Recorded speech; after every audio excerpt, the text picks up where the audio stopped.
everybody get an orange handout?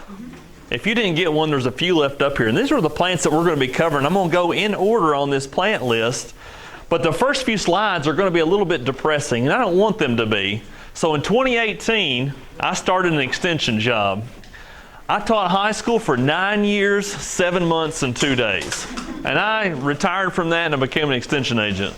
So all I do in Wilson County, I'm the master gardener coordinator, and I do plant calls. So I answer plant questions for 7.5 hours a day, it seems like. And some days in the spring, I'm afraid to open up my email because we get pretty inundated. But in 2018, I was trying to keep a list, a rough mental list of all the plants that I was getting most of the calls on. Because it seems like most landscapers, most general homeowners plant the same 5 or 6 plants over and over again. So my goal was to kind of go through and say, well, here's some reasons why you shouldn't be planting some of these more common plants. Now this first one I'm going to cover in just a second. But today we're going to be talking about which plants are most problematic in the landscape, which types of plants are mostly free of disease. This orange sheet that you have in front of me, these are all plants that I've seen in people's gardens that I really think merit a spot in people's gardens in Middle Tennessee. So these were taken in North Carolina, Kentucky, and mostly Tennessee gardens, because that's what weird plant people do. We go visit other people's gardens to see how things look. And that's what some of the pictures, and I have to give credit where credit's due. A couple of these pictures came from my friend Jason Reeves. He's a research horticulturist with UT Gardens in Jackson. And he's one of the most knowledgeable plant people I know. And then I'll kind of hit on which locations for these plants. Should we be using sun, shade? Should they be partial sun, partial shade? All right, top 5 calls that I got in 2018. Out of all the plants that I received calls on, Leyland Cypress was hands down #1. And I don't know why people are still planting this plant, but we see Ceridium canker, which gets inside there, it shuts off water flow. All this right here, these dead spots in these Leyland Cypress, this is actually where we went through a period in the wintertime that was dry. They can't handle dry feet. Leyland Cypress can't handle wet feet. And how do we see Leyland Cypress planted in the landscape? You see them next to a house and you see 50 of them in a row. So if one of them gets a fungus, what do you think happens? It just goes right down the row. So Leyland Cypress, I would really like it if people would quit planting it. So whenever you're trying to screen out your neighbor, it would be great if you could use a mixed screen. Mix up those species. So Leyland Cypress, if you can avoid it. #2, knockout rose. Knockouts are getting knocked out right now by a rose rosette virus. I'm going to show you a picture of it in a second.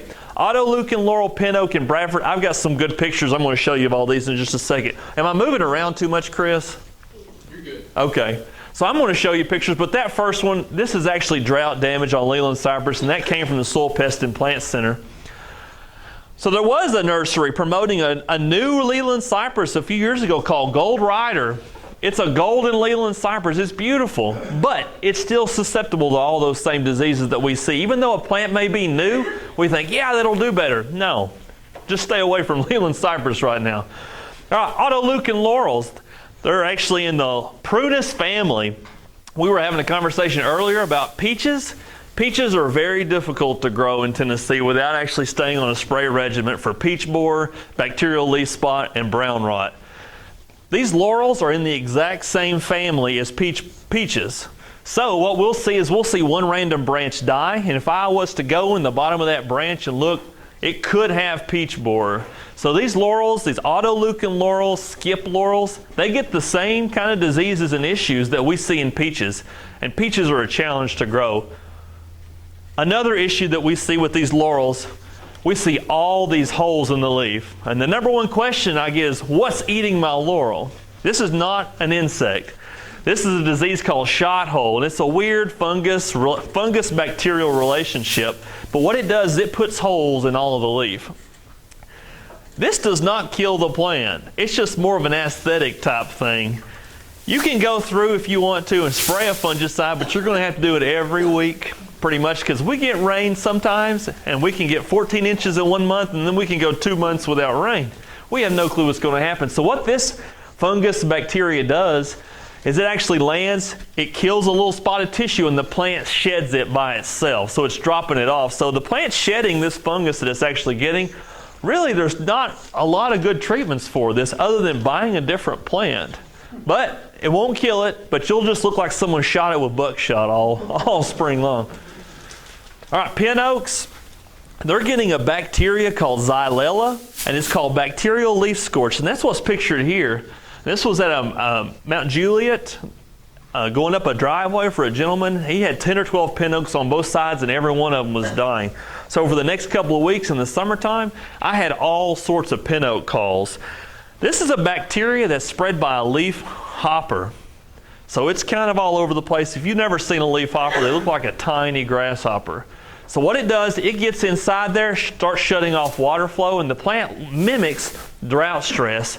And usually within a couple of years, it's dead. There's nothing that can be done on these pin oaks. And I know that's probably one of the most commonly planted oak trees, but usually pin oaks are the most susceptible. They are the poster child for this disease. So most other oaks seem to be pretty resistant to it, but there's nothing that can be done once a pin oak starts showing signs of this. So I wanted to show you, it looks like burnt edges, so we think that's drought. The bottom branches are dying. And then his rows, where he had all these pin oaks, some were already completely dead. So it's usually just a couple of years, but once you start seeing signs of this, there's nothing that can be done. And my goal was to make everybody depressed today, so it looks like we're working out. Knockout roses. I know this is terrible. I've really kind of discouraged people from planting knockouts. Knockouts are getting this virus called rose rosette. And what this is spread by a mite called an aerified mite that blows through the wind. So this thing is everywhere. And whenever we see these roses, these knockouts, there's going to be 10 or 12 of them in a landscape bed together. Once it gets the virus, there's nothing else that can be done for it, basically. So like chicken pox. I'm sure that most of us had chicken pox. What does that pop up in later in life? Shingles. So that virus is still in us. This rosette virus, it stays with the plant till it usually succumbs to it.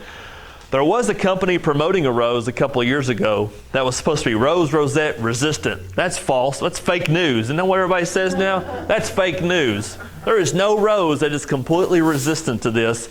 And University of Tennessee and Texas A&M are doing a lot of research, and they're going to be releasing some list of roses that seem to be pretty resistant. So hopefully after this year, this is either the third or fourth year of their trial. Yeah?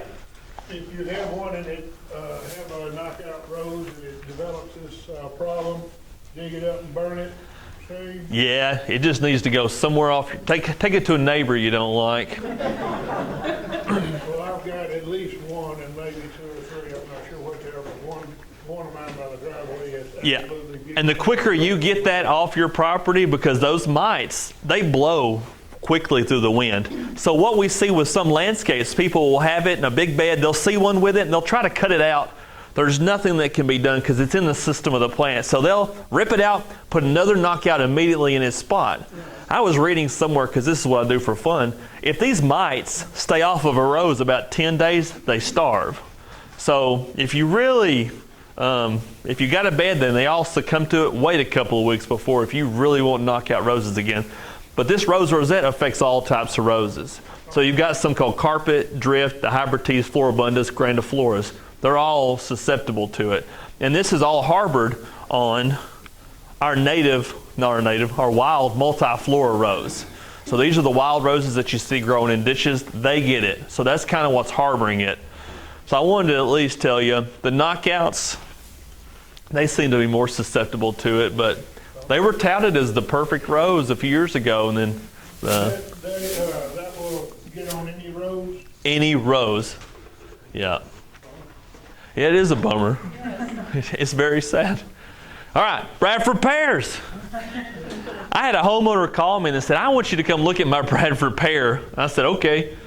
So I went to the homeowner, and they had a Bradford pear near their house, and apparently the previous homeowner, when that thing split, wrapped a chain around it, come along that baby back together, and it grew into the chain. So this is what a homeowner called me about.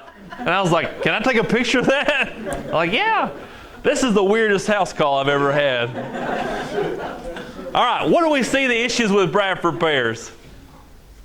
They split. They break off in any type of storm. If you've got a Bradford pear and it's lived past 18 years, you have something weird. Usually, if we get a good windstorm, you can go through and see all the issues with Bradford pears. On our hillsides growing next to the interstate, you see all these beautiful white trees blooming in the springtime. What are those? Those were the seedlings of this Bradford pear. When this was touted as the perfect landscape lollipop tree shrub in the 70s, we did not realize what kind of havoc it would wreak on our ditches, our fields and things. Now these things, when the seedlings pop up, they got thorns and they'll puncture tractor tires. And I know they will. They're pretty bad, but Bradford pear, if you can, stay away from it. You'll see some people say, well, Cleveland Select is better. No, it's still in the pear, Cleveland or Bradford pear family pretty much. I want to hit on one issue that we've seen that's kind of coming across our state. We found it in Wilson County 2 years ago, and I've seen it and basically it's been in 2 different subdivisions now. This is a new insect called a Crape myrtle bark scale. That's affecting crepe myrtles, and everybody has crepe myrtles in their landscape. So the homeowner called me, I went, and her trees were covered, looked like snow. This was July. And this thing was first discovered in Memphis, and it's kind of swept across our state. This is difficult to treat. So if you get something like this, call Chris, because they were actually wanting to track it across the state. I know for a fact we have it in Wilson County. So it's probably just a matter of time before you start seeing this. I think a lot of our issues come from putting the right plant in the right spot. And this was an example of putting the wrong plant in the wrong spot. This is Full Sun. This is next to a hotel, next to a parking lot. These are hostas. Do hostas like Full Sun? No. I don't know what landscaper decided this would be a good idea, but this is what they look like throughout the summertime. I think we need to do some research and see, should my plant need to be in full sun, full shade, morning sun, afternoon shade? I think half the battles that we face with diseases are on stressed out plants. If we can start off with a healthy plant in the right spot, we won't have some of these issues. But you see some nurseries promoting these beautiful new plants. Anybody want to take a guess as to what this one is? This is a vine. This is a beautiful variegated kudzu. It's called Sherman's Revenge. So you see this for sale in some places and we think, oh, that would be cool. No, this is a mistake. Don't do this. I took this picture at a trial garden a couple of years ago. I was like, why did y'all plant kudzu again? So if we see something new and we think, oh, I think that would look neat in my house, just know this plant is the vine that ate the South, okay?